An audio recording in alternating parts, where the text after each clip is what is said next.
Le bâtiment, vous le savez, est le deuxième secteur qui émet le plus de gaz à effet de serre en France, après les transports. Le gouvernement veut donc accélérer la rénovation énergétique. C'est dans ce cadre que se tient la première édition de la semaine de la rénovation en copropriété.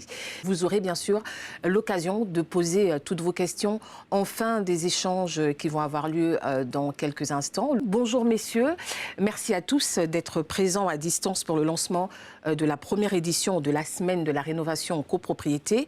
Un événement, il faut le dire, que vous co-organisez. Chacun, bien entendu, de vous est porteur d'un programme. Nous allons revenir sur les spécificités au fil de ce live. Mais avant, en levée de rideau de ce rendez-vous, je vous propose d'écouter Emmanuelle Wargon, ministre déléguée auprès de la ministre de la Transition écologique chargée du logement.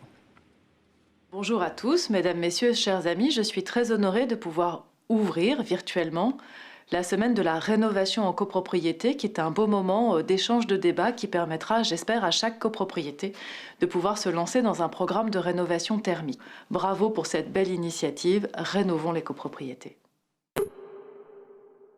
Madame la ministre, voilà, la semaine dédiée à la rénovation en copropriété est lancée. On vient de l'entendre. Emmanuelle Wargon évoque un changement d'échelle, l'augmentation massive des travaux de rénovation en copropriété, le soutien à l'activité de nos artisans. Dans le contexte que nous connaissons, l'ambition du gouvernement est très claire. Tanguy Cholet, vous représentez le programme ETEC, je le disais lors de la présentation, engager la transition énergétique dans l'habitat collectif privé. Peut-on dire que la rénovation énergétique des logements en copropriété répond à toutes les attentes d'une bonne politique publique et en quoi votre programme répond-il, lui, aux enjeux et aux ambitions du gouvernement? Bonjour. Alors, quelques mots de présentation sur le programme ETEC. C'est un programme qui vise à travailler sur la sensibilisation autour de la rénovation énergétique, la sensibilisation des syndics, des professionnels de la gestion immobilière, et donc les former et éventuellement accompagner ces copropriétés vers la rénovation énergétique. La rénovation énergétique permet de toucher plusieurs problématiques, et donc on a plusieurs priorités du gouvernement qui sont ici touchées avec le programme ETEC. D'accord. Merci Tanguy Cholet. On va vous retrouver un peu plus tard pour aborder la question du volet social et économique de la rénovation énergétique. Je me tourne vers vous, Benoît Fauchard. Vous êtes secrétaire général de la FNAIM. Quelle est votre position en tant que fédération professionnelle de l'immobilier en France et porteur du programme Les Copro Vertes que vous avez lancé en partenariat avec l'association Qualitel? Oui, merci. Bonjour à tout le monde. Bah, écoutez, c'est simple. Premièrement, on représente la Fédération de l'immobilier, donc les agents immobiliers, les administrateurs de biens et les syndics. Ils lancent un programme de rénovation énergétique important et soutiennent, je dirais, les copropriétaires. On se doit d'être présent sur ce sujet. Et c'est une responsabilité, je dirais, politique d'engager notre fédération sur la voie de la formation de tous les syndics et des copropriétaires. Et c'est strictement important d'être en confort et on le voit bien encore plus. Malheureusement, on est tous confinés chez soi et le chez soi est quelque chose de très, très important. Quand on ne va pas au travail, c'est encore pire. Et donc, on a une responsabilité collective, nous tous, avec tous nos programmes, pour une meilleure santé et je dirais un bien-être de tous les gens. Merci Benoît Fauchard. Les Copro Vertes donc, que vous avez lancé en partenariat avec l'association Qualitel, on l'a dit. Antoine Desbarrières, vous portez le volet copropriétaire donc, de ce programme. 10 millions de logements, dont 740 000 copropriétés. La tâche est bien vaste. Comment faire? Quels sont les freins à lever côté copropriétaire? Bonjour. Eh bien, les freins, ils sont nombreux. La copropriété, la rénovation de la copropriété, c'est compliqué. Mais peut-être le frein le plus important, c'est que les copropriétaires, et 9 copropriétaires sur 10, ont peur de la rénovation. Et ils le sentent vraiment, ils sentent cette complexité. Et donc c'est pour ça que dans le cadre du programme CoProVert, que nous menons conjointement avec la FNAIM, nous avons décidé d'abord d'avancer de concert entre le copropriétaire et le syndic. C'est vraiment essentiel que les deux avancent en même temps sur ce sujet délicat. Nous avons aussi pensé opportun de quelque part un peu professionnaliser le copropriétaire parce qu'il est le maître d'ouvrage, le membre du conseil syndical, c'est lui qui va préparer les éléments, qui va faire en sorte que les décisions se prennent. Voilà, donc il y a vraiment une nécessité d'informer, de former, mais avant cela, justement pour dédramatiser les choses, de sensibiliser. Vous le savez, de nombreuses études ont été réalisées sur la question de la rénovation énergétique. Je vais m'appuyer sur une étude récemment faite par Market Audit qui révèle que 31% des Français s'intéressent à la rénovation énergétique. Les autres ne savent pas ou ne sont pas au courant des dispositifs existants ou sont tout simplement mal informés. Raphaël Claustre, vous êtes avec nous. Vous représentez le programme RECIF, Rénovation des immeubles des copropriétés en France. Peut-on dire que les indicateurs sont au vert? Et à vous également, je pose la question, en quoi le programme RECIF répond à un manque d'information, d'accompagnement, voire de pédagogie? À partir de notre expérience de terrain, j'avais envie de tirer quelques constats. Le premier, c'est que contrairement à ce qu'on entend beaucoup, ça n'est pas si compliqué. La rénovation énergétique, nous, on a déjà accompagné plus de 10 000 logements, on en a un peu plus de 3 000 qui ont voté des travaux, et que pour peu qu'on se fasse accompagner correctement, qu'on prenne les choses dans l'ordre, la rénovation énergétique, et y compris les rénovations ambitieuses, qui consistent à transformer des bâtiments anciens en des bâtiments plus beaux, plus confortables et moins consommateurs, c'est aujourd'hui très accessible. Et ça n'est pas si compliqué, donc je vais vraiment beaucoup insister sur ce point-là.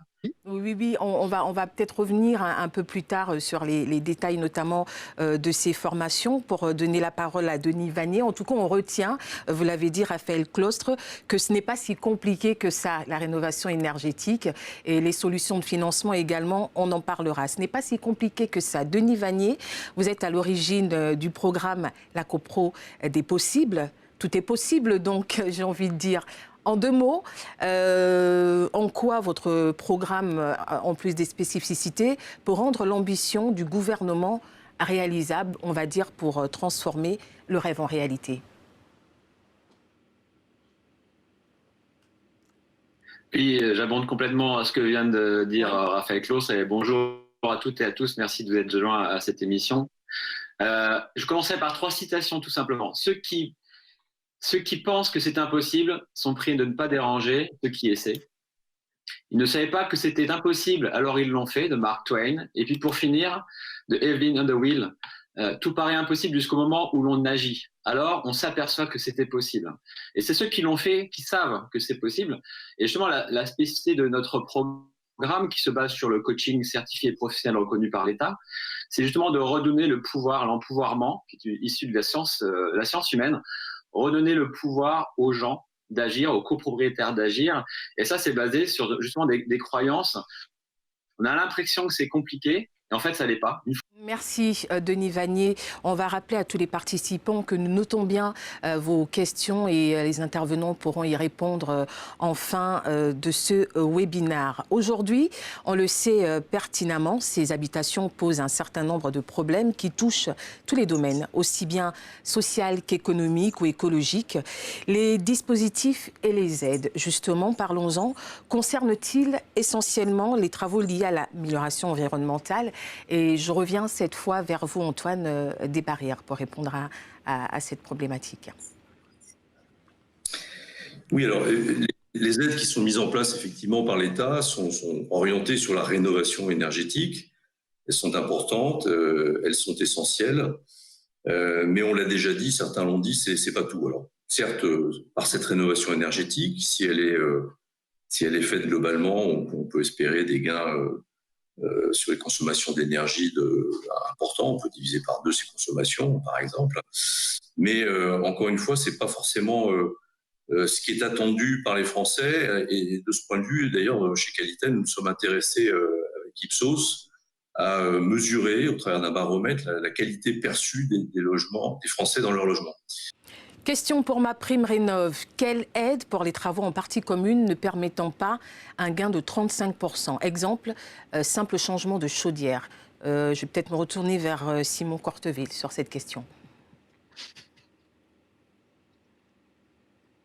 Alors, l'aide MaPrimeRénov', comme l'évoquait également Raphaël Claustre, l'idée, c'est de financer des travaux suffisamment ambitieux avec un gain de 35%. Néanmoins, si vous ne changez que la chaudière, il reste des aides qui ne seront pas aussi importantes, et pas avec MaPrimeRénov', mais il reste des aides de type certificat d'économie d'énergie. Mais vous serez mieux aidé si vous faites 35% de gain.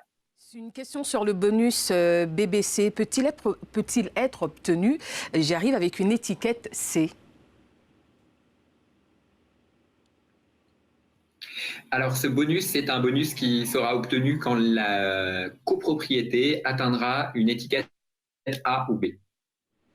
D'accord. Et lorsqu'il s'agit d'accompagner des copropriétés fragiles, les banques accordent-elles le prêt à taux zéro avec un taux d'impayé plus ou moins important? Je vois Raphaël Claustre qui souhaite répondre à cette question. On vous écoute, allez-y. Je ne voulais pas couper la parole à M. Corteville, oui. Je voulais éventuellement compléter. Oui. Les banques sont déjà toutes souveraines pour prêter ou non et elles ont des critères qui peuvent être complexes. Mais assez couramment, le prêt est assez accessible jusqu'à 15% d'impayés en général. C'est une frontière qui peut parfois être discutable. Si par exemple la limite des 15% d'impayés est dépassée à cause d'un ou deux copropriétaires qui ont des impayés notables et qui sont en cours de traitement, s'il y a des procédures en cours. Donc ça peut être discuté, mais il y a une espèce de barrière habituelle autour de 15%. En tout cas, pour ce qui concerne les prêts collectifs qui peuvent être délivrés par 3 sociétés que sont Caisse d'épargne, Domo Finance et nous, Île-de-France Énergie, à condition que nous accompagnions le projet. On retient tous en général cette limite à 15%, sachant que la définition retenue par l'ANA pour les copropriétés fragiles, c'est entre 8 et 25% d'impayés, donc on est un peu entre les deux. Merci pour votre réponse. Et puis nous avons une question sur les aides de l'ANA. Seront-elles cumulables avec MaPrimeRénov' pour les ménages modestes? Je crois qu'on y a déjà répondu, mais peut-être on peut revenir dessus pour donner plus de détails à Denise, voilà, qui pose cette question. Alors aujourd'hui, l'idée est que MaPrimeRénov' copropriété soit l'aide pour les travaux par les copropriétés et donc des travaux en partie commune. Donc l'idée est bien de passer par là. Il y a des modalités qui seront précisées en décembre, tout début décembre, dans le cadre de la réglementation, quand les modalités de l'aide seront votées par le conseil d'administration de l'agence et qui préciseront sous quelle forme des ménages modestes peuvent bénéficier de financements complémentaires. Mais aujourd'hui, on est sur une aide qui est collective aux syndicats de copropriétaires et répartie au tantième. Voilà. Pour répondre plus précisément à la question, ce sera précisé dans les prochaines semaines. Voilà, les questions sont nombreuses, on ne pourra pas toutes y répondre ici, mais vous aurez la possibilité bien sûr de vous rendre sur le site de la semaine Réno Copro pour avoir toutes les réponses à ce que vous posez. Mais avant de nous quitter quand même, on va écouter Raphaël Claustre et ensuite on écoutera Benoît Fauchard. Merci. Si je dois conclure en 1 ou 2 minutes tous ces échanges, je pense qu'on n'a jamais eu un tel alignement de planètes pour la rénovation énergétique, en général sans doute, mais en copropriété en particulier. Aujourd'hui, on a des dispositifs financiers qui sont très avantageux, qui encouragent vivement à aller vers la rénovation énergétique. On a des dispositifs d'accompagnement qui permettent à ceux qui pilotent ces projets, qu'ils soient côté copropriétaire ou côté gestionnaire de copropriété, côté syndic, de se faire soit former en amont, soit se faire accompagner au moment du projet. En plus, ces aides, on n'est pas certain de leur pérennité. Elles sont quand même lancées dans le cadre d'un plan qui s'appelle France Relance. La relance, alors on ne sait pas exactement où on va à moyen terme, mais la relance, par définition, c'est censé ne pas durer toujours. Donc, j'encourage très vivement les copropriétaires à ne pas hésiter et à se lancer maintenant. Attendre 1 an ou 2, c'est peut-être prendre le risque de rater cet alignement de planètes. Pour continuer sur ce que disait Raphaël, évidemment, on a un alignement des planètes qui est fantastique. Il y a juste quand même le petit virus qui nous embête un petit peu. le confinement casse un petit peu le collectif. Alors, le fait d'être accompagné et puis d'avoir une décision collective, c'est quand même la règle de la copropriété. Mais je pense que, en tout cas, c'est extrêmement important de s'engager. Et les syndics s'engagent, toutes les structures s'engagent, on s'engage tous ensemble et on a besoin d'être soutenus, c'est clair. Et on a besoin vraiment de soutenir nos copropriétaires et tous ceux qui habitent dans les logements en France. Benoît Fauchard, merci. Ce webinaire est à présent terminé. Merci à toutes et à tous. Pour en savoir plus et découvrir en détail le programme de cette première édition de la semaine de la rénovation en copropriété, rendez-vous sur le site www.semainerenocopro.fr. Ensemble, rénovons les copropriétés.